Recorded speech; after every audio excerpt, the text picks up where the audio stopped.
This is Math 2, 11.7 notes. It's Math 2, Unit 11, Lesson 7. This is also going to be homework notes where we're doing notes on the actual worksheet. And I'm going to count as notes and homework questions combined all in one video, so this may take a little longer than others. Okay, so you should have printed this off your website, off the website, or picked it up from Clovis West already. Okay, we are going to solve systems of equations, find the solutions where f of x equals g of x. A, solve by graphing. B, solve algebraically using substitution. Okay, we're going to mix those two together and solve. All right, first one, f of x equals 2x minus 5. I will do that in a blue. 2x minus 5 goes has a y-intercept of 5. Remember this from our your previous math classes. Y-intercept of negative 5 and a slope of 2. 1, 2, 3, 4, 5. And a slope of 2 over 1. So up 2 over 1. Up 2 over 1. Up 2 over 1. And you did this back in middle school. I'm going to just keep going, because when you're looking for points of intersection, you want to be exact. And I'm going to use a ruler because I want to make sure I find my point. Okay. Next one I will do in green. And let me change colors. I'll do in pink. That green looks too similar. Okay. A y-intercept of 2 and a slope of negative 1/3. That means down 1, right 3. Down 1, right 1, 2, 3. Down 1, right 1, 2, 3. Which also means up 1, left 3. 1, 2, 3.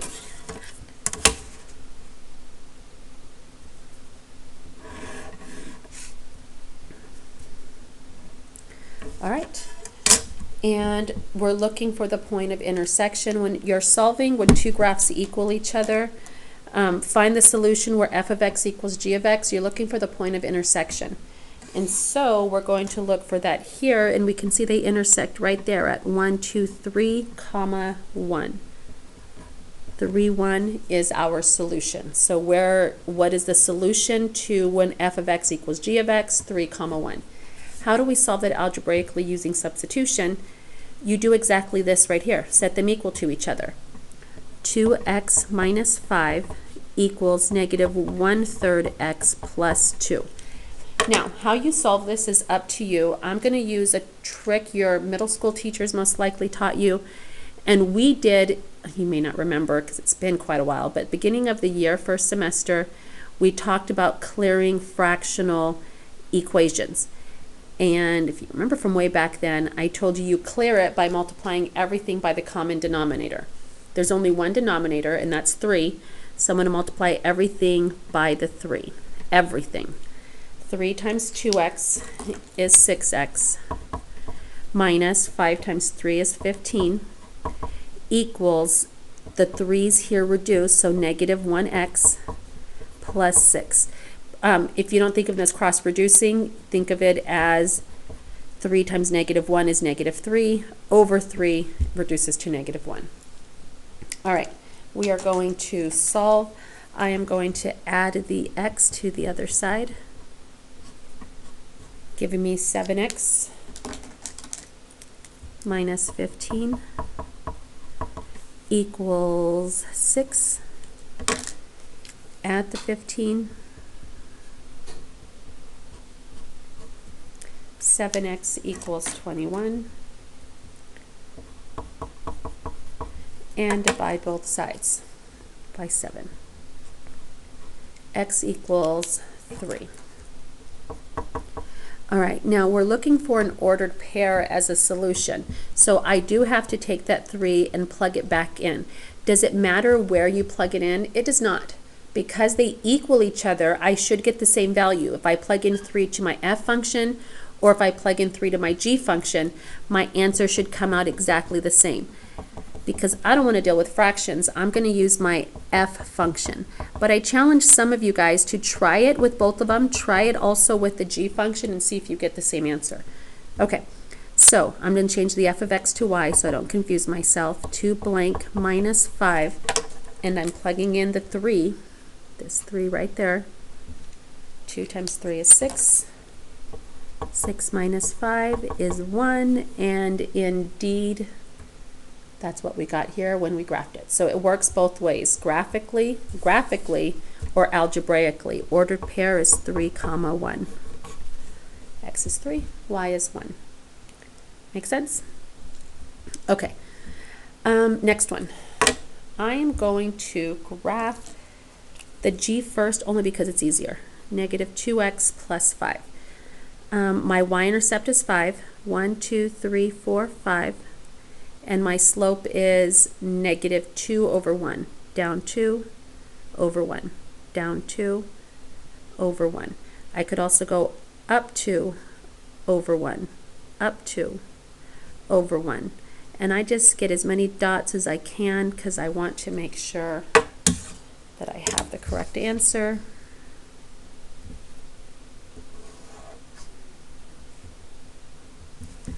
Okay.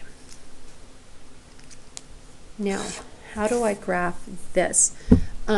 We do need to be accurate because we're looking for a point of intersection, so we cannot just like, oh, it's wide, thin, normal, and sketch it. We actually have to graph it. So we are going to have to make a t-chart. All right, I'm going to find the vertex first. Because it's 2x squared plus 1, do you remember when we did these? Like it was our lesson 1 back in our previous unit. We know it's going to go up 1, and it's opening up. So my vertex, I know my vertex is 0, 1. How do I know that? Because there's nothing in the parentheses here to take the opposite of, so that's 0. And then plus 1, up 1, outside stays the same, so 0, 1. So I'm going to put that right there, 0, 1. And I'm going to pick 2 values to the left, so negative 2, negative 1, and 2 values to the right, positive 1, positive 2. And we're going to plug it in. Okay. It's going to require a piece of paper for me because I'm going to show my work. I'm going to plug in negative 2 into that function there. Y equals 2 times negative 2 squared plus 1. And I'm plugging in negative 2. Negative 2 squared is 4. 2 times 4 plus 1 is 8 plus 1 is 9. Nope. So negative 2, 9. Left 2, 1, 2, 3, 4, 5, 6, 7, 8, 9. It looks like I found a point of intersection right there because that's on the pink line. Okay, next point I'm going to plug in is negative 1 into the same function. So let's see. Y equals 2 blank squared plus 1. I'm using this function right there. I might as well underline that one in blue because that's what I'm going to draw it in later. And excuse me, and I'm going to plug in, what are we plugging in this time? We are plugging in the negative 1. Negative 1 squared is 1. So I have 2 times 1 plus 1. 2 plus 1 is 3. Negative 1 up 1, 2, 3. And next one I'm going to plug in is 0. I know if I plug in 0, I'm going to get 1. 0 squared is 0 times 2 is 0 plus 1 is 1. So I'm not going to do that one. I am going to plug in 2 blank squared plus 1. This time I'm going to plug in the 1. 1 squared is 1. 2 times 1 plus 2. 2 times 1 plus 1 is 3. Y equals 3. 1, 1, 2, 3. And because of symmetry, guys, I'm hoping you know that 2 is going to be 9. You know, without showing work, 2 is going to be 9 because of symmetry. So we have our parabola here. There. And there. And there it is, our beautiful parabola. Now this one has 2 points of intersection. Can you see that? That's why there's 2 ordered pairs there, because there's 2 points of intersection. This one had only 1 because there were 2 linear graphs, 2 straight lines. But with the curve and a straight line, you're going to have 2 points of intersection. Okay, so that one there on the far left is negative 2, 9. 1, 2, up, 1, 2, 3, 4, 5, 6, 7, 8, 9. This one here is positive 1, 1, 2, 3. All right, and there it is graphically. All right, solving it, we set them equal to each other. 2x squared plus 1 equals g of x, which is negative 2x plus 5. Okay, this one's a little bit more complicated than the previous one. How do we solve it? First off, we're going to use a zero product property. Why? Because there's a squared. Because there's an x squared, I'm going to have to use a zero product property. How do I do that? I'm going to get everything over to one side. Now, technically, it doesn't matter if I move everything to the right or everything to the left.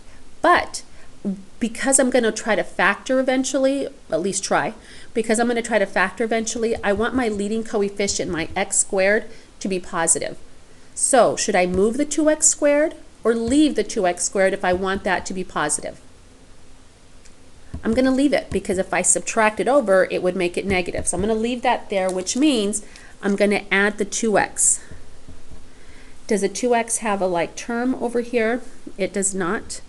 So I'm just going to leave it there for now and figure out where to put it. 2x squared. What comes next? Plus 1 or plus 2x when I write it in standard form? The 2x should go in the middle and then the plus 1. And then I'm going to subtract 5. Now 5 does have a like term, so I'm going to line it up with its like term. 2x squared plus 2x, 1 minus 5 is negative 4, equals 0. And I said I'm going to try to factor. I'm going to at least take out a GCF, x squared plus x minus 2. Right? If I take out a 2, that's what I'm left with. And then I'm going to double bubble. And let's see what it comes out to be. I know it's going to be x into x. I know my two signs are going to be different. One positive, one negative. It looks like it's going to be positive 2 and negative 1. That's going to multiply to negative 2, and when I do the inside-outside, it's going to give me positive 1. Zero product property. Remember, 2 by itself is not going to equal 0. So x plus 2 equals 0, and x minus 1 equals 0, because we're using the zero product property. And that gives me negative 2, positive 1. Negative 2, positive 1, no parentheses there because that's not an ordered pair. Those are two different x values. Now earlier, previously here, once I found x, where was it at? Once I found x, I plugged it in. And I said it doesn't matter where, plug it into one of them. Same thing here, only I'm plugging in two different x values. I'll squeeze that in over here. It does not matter which one, pick one. If you want to use the g of x because there's no squared there, you're more than welcome to, but if you use the f of x, you should get the same answer. Okay, I'm going to plug in negative 2. I'm going to change it to y so it doesn't confuse me. And negative 2 is the one I'm plugging in first. Negative 2 times negative 2 is positive 4 plus 5, y equals 9. So when I get negative 2, I got 9 as a solution. Negative 2, 9, there it is there. So we got it algebraically and graphically. Okay, lastly, I'm going to plug in 1. It's the only one I have left. I've already plugged in the negative 2. Negative 2 times 1 is negative 2 plus 5, y equals 3. So when I plugged in 1, I got 3 as a solution, and there it is there. So we solved it algebraically as well as graphically, which is something you will be expected to do on the test once we return. Okay, you can try 3 and 4 on your own, very similar to what we did up here. And I am going to move on to the back page and start off with number 5. These are a little bit easier because this is just saying find the values of x. We don't have to plug it back in and find y. We're just looking for x where the two functions equal. And this one is only algebraically, not graphically as well. So we're going to set them equal to each other. negative x minus 7 equals x squared minus 4x minus 5. Remember, I want, if there's an x squared, which there is, I want it to be positive, and I want it to stay positive. It's already positive. I want it to stay positive, so I'm going to leave it, which means I'm going to add the x over, find its like term, and it has one. At the same time, I'm going to add the 7 and find its like term, and it does have one. Undo, undo. Why am I doing this? Because I want to get 0. I want to use the 0 product property. X squared, negative 4x plus 1x is going to be negative 3x. Negative 5 plus 7 is going to be positive 2. And it says solve, so I solve. I'm not graphing. I'm going to solve factoring, complete the square, or quadratic formula. I've already said I like to factor if I can, and this is one that I can factor. X and x, minus and minus, 2 and 1. That gives me positive 2, negative 3, and then I use the 0 product property and solve. X equals positive 2, positive 1. No parentheses because these are two separate ordered pairs. They didn't ask you to find the y value, so we're not plugging in, so we're just going to stop here. X is 2, x is 1. All right, next one. Set them equal to each other and solve. I'm going to start my work up here. X squared plus 2 equals 7x plus 2. And I want my x squared to be positive and stay positive. It's already positive, so to stay positive, I'm going to leave it. So I'm going to subtract the 2 over. And this one I'm going to do separately. X squared, the 2's cancel out on both sides, equals 7x. Do not divide, you're still subtracting over.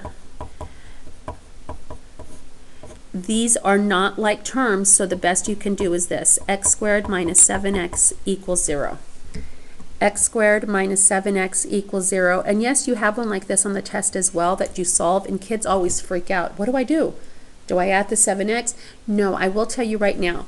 Whenever you're solving like this and you have only 2 terms, it's going to be a GCF problem. Whenever you're solving like this and you have only 2 terms, it's going to be a GCF problem. Your GCF is x. X times x is x squared minus x times 7 is 7x equals 0. And then you use the 0 product property. X equals 0 is already done. Add your 7. X equals 0, comma, 0 plus 7 is 7. 2 solutions. Not an ordered pair. Do not put parentheses. 0, 7. All right. I am going to start number 7 and let you guys finish, and then I'll do 10 and 12. Okay, set them equal. Negative 14x plus 94 equals x squared minus 13x plus 52. And I want the x squared to stay positive, so it's already positive, so I'm going to leave it there, which means I'm going to add the 14x over, and it does have a like term. I'm going to subtract the 94, and that does have a like term, so I'm going to take care of them all in one shot, leaving behind 0. Why? Because I want to use the 0 product property. X squared plus x minus, that comes out to be 42. And I'll let you guys finish from there. Factor, 0 product property, you end up with 2 solutions. Okay, number 10. Set them equal. 5x minus 1 equals x squared minus 1. I want the x squared to be positive. It already is positive, so I'm going to leave it there, which means I'm going to subtract the 5x. Now 5x doesn't have a like term, so I'm just going to stick it at the end for now. And I'm going to add the 1, and the 1 does have a like term, so I'm going to line it up with its like term. Now I do that to get 0 on one side because I want to use the 0 product property. These 2 ones undo each other. These 2 are not like terms, so we write it like this. Now, do you remember what I said previously on number 6? When you're left with 2 terms, it's going to be a GCF problem. I'll let you finish it from there. It's just like number 6. It's going to be a GCF. I will tell you that 0 will be one of your solutions. Once you're done, 0 will be one of your solutions. It's going to be just like number 6. Okay, number 12, set them equal to each other. I'll start over here. 2x minus 4 equals the quantity of x minus 2 squared plus 3. Now, this one, like, what do I do? And this is in vertex form and this one's not. I cannot start to move things around because, well, I could with the 4 and the 3, but other than that, the 2x doesn't have a like term over here. So what I'm going to do is clean this piece up first. And I'm going to do that by writing it like this and doing double distribution. Why? Because I want to get it out to expanded form, to standard form, to look like, kind of like this, so that I can move things around and find like terms. Right now, I can't move things around and find like terms because of that quantity squared. So I'm going to double distribute x squared minus 2x minus 2x plus 4, and then the plus 3 that was sitting on the outside. Okay. X squared minus 4x, and then 4 and 3 is 7, and then 2x minus 4 is still waiting on the other side. Okay, so do you guys see how that worked? X squared minus 4x plus 7 came from all of this. I double distributed, I combined my like terms with the 3, I got this. Now it looks just like numbers 5 and 6 and 10 where I can move things around. I want the x squared to stay positive, so I'm going to leave that there. 2x does have a like term, so I'm going to line it up. 4 does have a like term, so I'm going to line it up. And again, I do that to get 0 on one side because I want to use the 0 product property. Okay, so that gives me 0 equals x squared minus 6x plus 3. Plus 11, sorry. All right, x squared minus 6x plus 11, because they're both positive 7, positive 4, giving me a positive 11. All right, now definitely a little more work than I had to do on the previous 3 problems, but still doable, stuff that we still know how to do. All right, and I did not mean to put an extra 0 there. Now we are trying to factor and solve. So we go to factor, and oh no, it doesn't factor. Factors of 11, the only factors of 11 are 1 and 11, and that's never going to work to give me a 6. So you have 2 choices, quadratic formula or complete the square. The leading coefficient's 1, the middle term is even, so I can complete the square. So that's really your choice. Complete the square works nicely here, so complete the square, and if you don't want to, then you use quadratic formula. Put pause, try one, hit play, and see if we end up with the same answer. I personally like complete the square whenever I can, so that's the method I'm going to use. So to complete the square, I move over the constant. Negative 11 equals x squared minus 6x plus blank, and cut the negative 6 in half and square it. That gives me 9. There's no constant on the outside, so it's 9 on that side. That gives me negative 2 equals double bubble, x into x. I know it's going to be minus and minus, 3 and 3, because negative 3 times negative 3 is 9. Negative 3x and negative 3x is negative 6x.